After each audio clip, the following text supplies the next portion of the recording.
Alright, y'all. Hope you guys are ready to learn the switch statement, a very cool way, and see that you can pretty much take a variable and test it against several different possibilities or options. Now, this is kind of the same as an if, else statement, but it's a lot cleaner syntax, and you can do a couple different and cool things with it as well. So, in this example, I'm just going to be taking a grade, like a student's grade, A, B, C, D, or F, and using that to test because we know we have limited options. It could only be equal to one of those 5 letters. So let's do that right now. So char grade, set this equal to C. And now here is the syntax for the switch statement. You type the word switch, and then right after it, you type what you're going to be testing. So what is the variable that can have those possibilities? Well, it's grade. It can have one of 5 possibilities, which is the letters A, B, C, D, and F. So in between curly brackets, in between these are where we're going to be explicitly writing all of those possibilities that could have. So in order to do that, we use kind of a weird syntax. We type the word case, hit a space, and then type the value that it could possibly be equal to. So again, the first thing is A. Now after this, add another space and add a colon. Not a semicolon, just a regular colon. Now you can pretty much read this like a sentence. So it's saying test grade to see what it's equal to. In the case of A, colon, what do we want to happen? Well, after the colon, you can type either just one single statement, a bunch of statements, as many statements as you want, just like you would inside an if statement. So what I'm going to do is just pretty much print something out on the screen. What would we say to the student who got an A? I don't know. I just say something stupid like sweet, and I don't know why it says sweat with the A and T. Accidentally hit caps lock there, but I'm just going to leave that. Okay. So apparently if the student got an A, we're going to yell sweat to them. Why? I don't know. Who the heck cares? Now, after this, under the statement right here, I'm going to add the keyword break. And once I get done with this entire switch statement, I'm going to explain to you guys why I did that. Because if I just say it right now, it's not going to make sense. So this is what you do if the student gets an A. Yell sweat to them and then just add this keyword break, whatever that does. So on the next line, we need to build another case. So in the case of B, we need to print out something else other than sweat. We'll say, could have tried harder. We got to be rough on the kid. That's parenting 101. Don't take it easy on them. Never. Okay, so now, got a couple other ones to take care of. C. Okay, what would you say if your kid got a C? Well, I would say, I see you didn't study. And that is why I am not dad, because I wouldn't make a very good one. Because I would always use puns when I should be, actually having a conversation with them. But, whatever.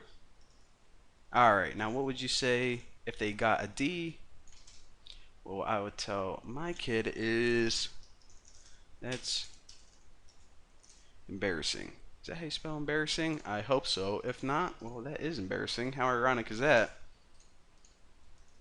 Now for F,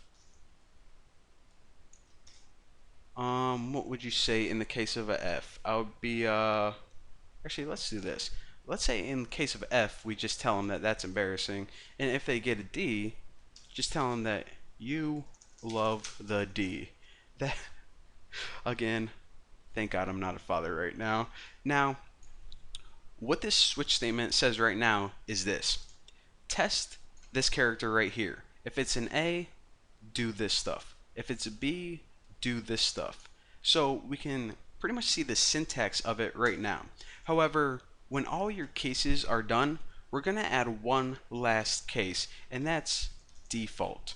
Now what this keyword basically means is if you go through the options A, B, C, D, and F, and this character isn't any of those, then run this statement by default. So What if we tested every character and none of them equal A, B, C, D, or F? Well, then that grade like wouldn't even make sense. So it'd be like, that doesn't even make sense. Explanation mark. Why the heck not? In a new line. Now, if we run this right here, check it out. Right now it's C. So it said, okay, I'm going to test this. In the case of A, print this out. Well, it's not A, it's not B, it's C. So what do you want me to do since it's equal to C? Well, just print this out. I see you didn't study, which it did right here, and then break. So if we added something else like, I don't know, what's even not a letter, like P, and then we ran this, what this program is going to pretty much read like is, okay, you want to test the grade, is it equal to A? Nope. B? Nope. C, D, F? Nope. So by default, if none of these cases are true, then this is what you want me to do. And it just says that doesn't even make sense because P is not a grade, so that's what happened. So the only other thing we need to figure out right now is what the heck does this break statement mean? So let me go ahead and type B in there so we, forget about the P, and check this out. What this break statement means is just like a loop, it pretty much breaks out of it or discontinues it early. Now, why would we want that? Well, it pretty much is good for speed, and well, let me tell you what it does first. The reason that we want to break early is because we found our answer. There's no need to test if it's C, D, or F. Once we found the case we're looking for, why would we even want to run these? Because we know they're not going to occur. So what break does is say, okay, once you find it, skip over all of these and continue. Pretty much just helps you save memory and makes your program run a little bit faster. So that's what the break does. Again, you already know the break keyword, so you probably already understand it. So hopefully now you guys got a pretty good grasp on the switch statement. And in the future tutorials, I'm going to be showing you guys another way that this is incredibly useful. But for now, I actually have nothing to say. So thank you guys for watching. I'll see you later.